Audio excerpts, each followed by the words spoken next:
Good morning students. Today we will talk about computer system architecture for third semester students in Diploma Engineering IT. Now, yesterday we discussed about the various functional units of computer. I will just have a brief discussion on it. We talked about the functional components such as the central processing unit, the memory unit and various I/O units. Now, computer system consist of all these units connected by a system bus. Okay, a system bus connects the CPU with the memory and with I/O units. Now then, we discussed about various components inside a CPU. We talked about arithmetic logical unit, the functionalities of control unit and various memory registers. Now we will extend that discussion today and we will understand how the instructions are carried out, suppose be it addition or multiplication, is actually being done by a ALU in a CPU. Okay, so every operation or every processing done by a computer is actually through set of instructions. Okay, we know that computer understands a language called machine code.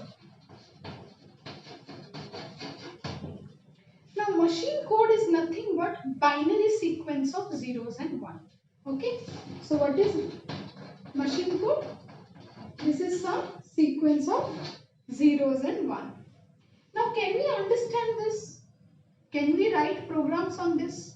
What is the meaning of writing a program first of all? Writing a program means we are instructing the computer in some way to carry out some function, isn't it? So, can we instruct our computer in the language that it understands?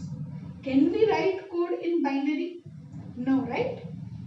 That's why we write code in high level languages. Okay, for that we have an operating system which helps us to use the machines, or we can say the functional unit of computer, to use the memory, to use the ALU.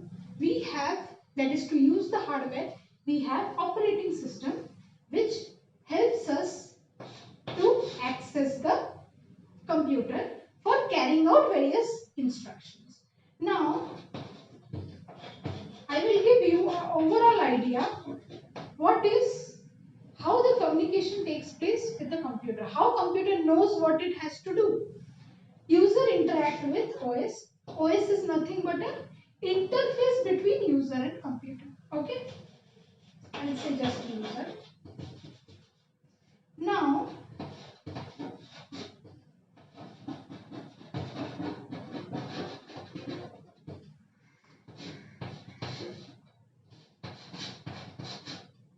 computer. So what happens is a user connects with OS. In order to make something do by the computer, the user has to ask OS that operating system, I want to perform addition. Please make the ALU perform that addition. Because the user cannot directly ask the ALU, or we can say CPU. Inside the CPU we have ALU does all the arithmetic operation and you want to perform addition. Addition has to be done by ALU.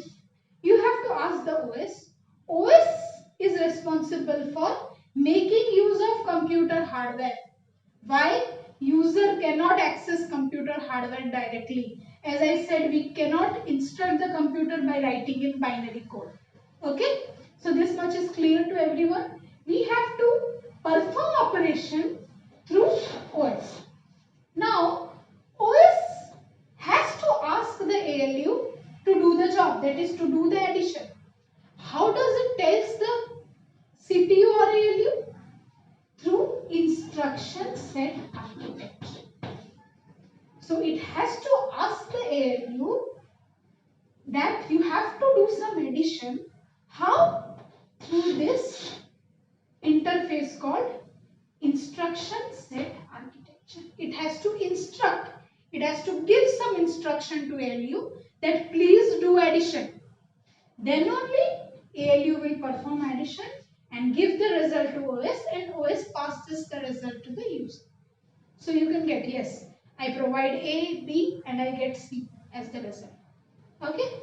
So now we can say, as OS is the interface between user and computer, similarly, instruction set architecture is an interface between OS and computer. Or in turn, we can also say that between user and even computer, we have an interface called instruction set architecture, through which we give instruction to the computer to perform certain operation. Now, how this instruction set architecture look like, we will discuss this.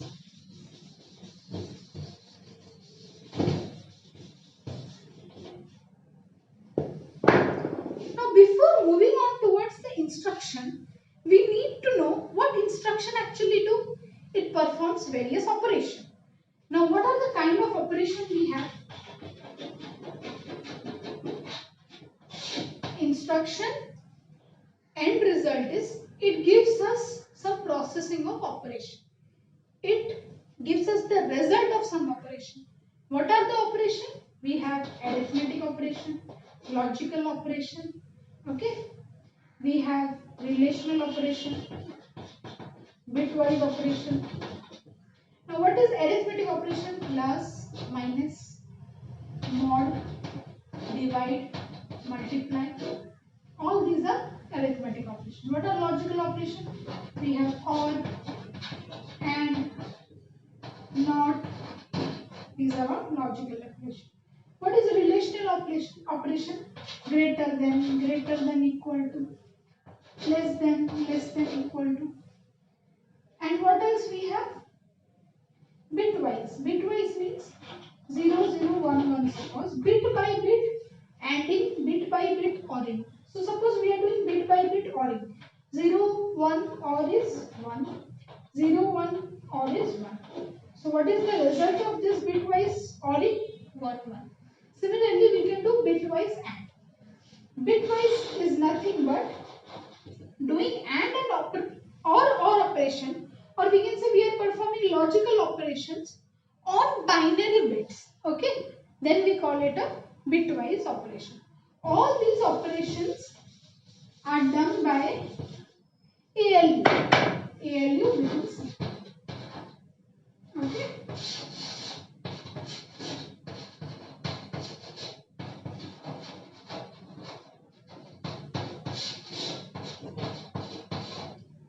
ALU within the CPU perform all these operations.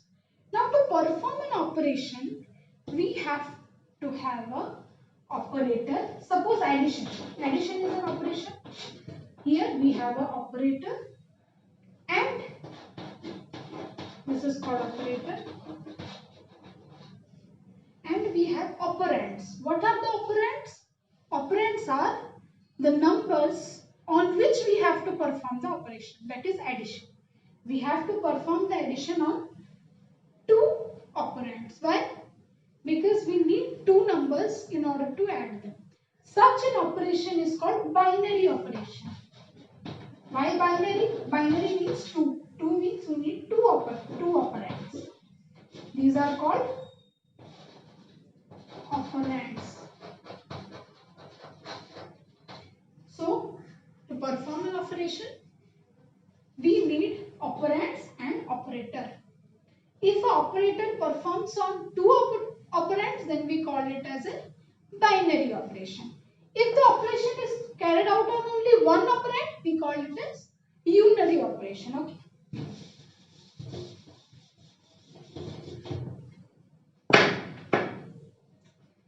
So there are other examples of unary operation as well. This is A++. This is called unary operator. This operator name is called increment. Increment operator.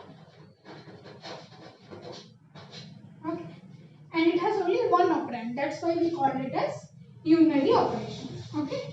So now we know briefly about operations to be carried out. Now coming back to instruction. An instruction looks like this. An instruction is a word of various bits which helps the CPU to know what kind of operation it has to carry out. Now, the operation is specified by a field called opcode. So, opcode tells us what type of operation we have to perform. Okay. Suppose you want to perform addition operation, then opcode specifies that we have to perform addition.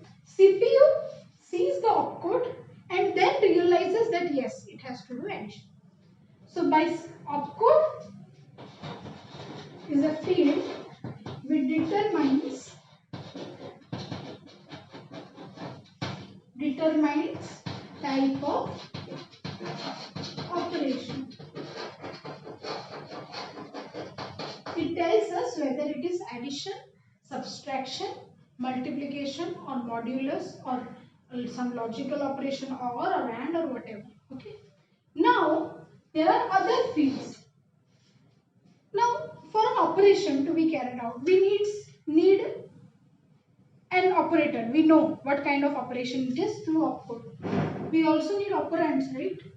If I just simply tell the CPU that you have to perform addition, can the CPU do it? No, right? Why? Because it needs something to add. So that has to be specified in the instruction. When you are giving instruction, you have to tell that add 8 and 10 or add 5 and 6. So these 5 and 6 are operands and they have to be specified inside the instruction. Okay.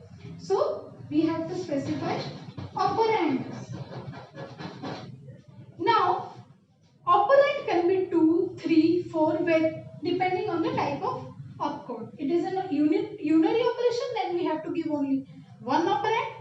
If it is a binary operation, we have to give 2 operands. So there are various kind of instruction. Okay. So instruction can look like somewhat this. I'll just give you some instances of how an instruction will look. It may look like this, opcode and operand.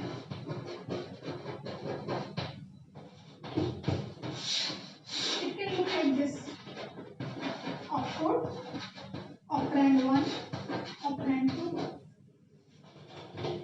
or it may simply look like this, opcode, OP1, OP2, OP3, anything. Okay? Or it may simply be like this also. Opcode, simply opcode. We do not give an operand. What is the special case, you may ask? Ma'am, we are simply specifying operation. We are not giving an operand. See, we do not give an operand if it is an implicit. Like in data structure, you will study that some operations are you have to do it by default. You do not need an operand for it. Suppose pop in stack. Stack, we have 2 operations called push and pop. Suppose you want to pop. In pop, you do not need an operand. You can directly, pop means itself you have to take the topmost element out. That is what means pop. So when you say pop, pop means simply pop. Or in case of branch instruction, suppose you want the control to go to, we can say jump. So jump means the control will directly go to the first instruction. Okay. So here we need not specify any operand. Okay. Now, how to fetch these operands? How the CPU will know that where the operand is? Now, an operand may be inside a memory. Operand may be within the CPU registers. How to get it? Such things are also specified by the instruction. So how do we know where to get the operand? Whether we have to get the operand from registers or we have to get the operand from memory. Where to get the operand? Or it is a user input. We have to get it from keyboard, that is some IO device. So all that is specified through a concept called addressing mode.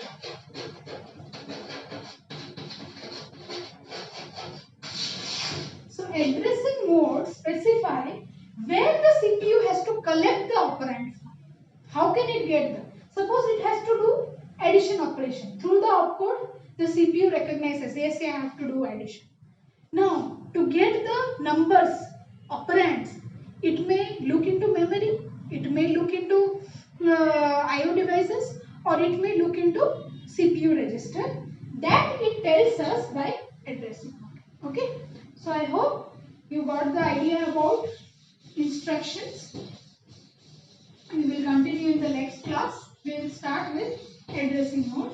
If you have any doubt, you can email me or you can post your queries in the comment section of the YouTube videos. Thank you.